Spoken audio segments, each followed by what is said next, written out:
Ikeda. This depicts the foolishness of adults who try to understand a person in terms of numbers. In the process, the person completely disappears. A child's heart does not discriminate. If parents don't teach children to discriminate, babies of all races play happily together. And little children are not the least but interested in how well off the families of their playmates are or what kind of work their parents do. They know that all human beings are equal. Igeta. I think that the purpose of education is to nurture and solidify this spirit in young people. But the actual effect is just the opposite, isn't it? Ikeda. That's where you, the high school division youth, come in. You mustn't give up. You are going to change the country and the world in the coming century.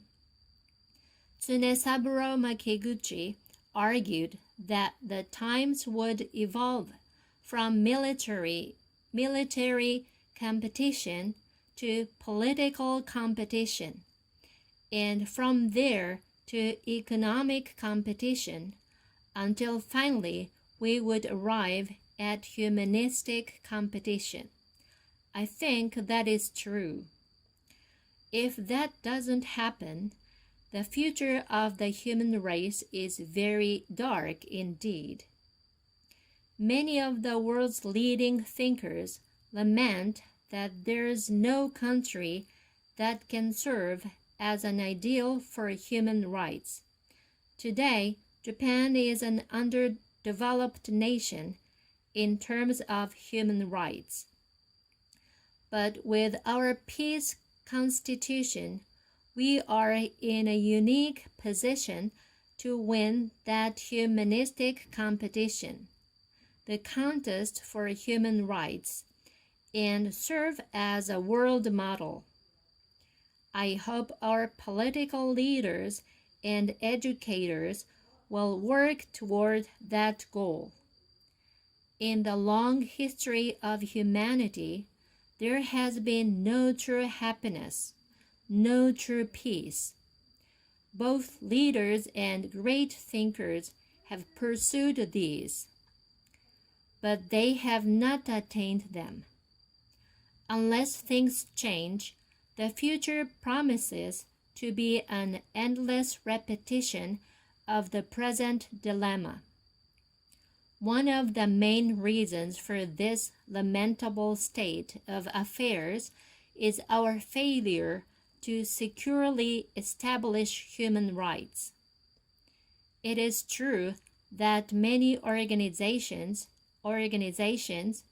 have talked about the importance of guaranteeing human rights. But all too often, support for human rights stops at words, remaining nothing more than rhetorical flourish to brighten up speeches. It is not accompanied by a serious awareness or knowledge of what safeguarding human rights really implies. Kimura. Unless our commitment to human rights has a basis in a profound philosophy and view of humanity, our words ring hollow. Ikeda. Yes, to study human rights, we must study philosophy. We must study Buddhism.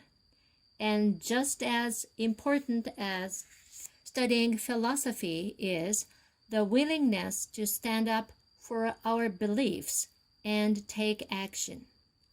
Human rights will never be won unless we speak out, unless we fight to secure them. Even if human rights are protected and guaranteed by law and government policy, Ceaseless efforts are necessary to ensure that they are indeed upheld. Otherwise, those rights will become empty, real in theory only.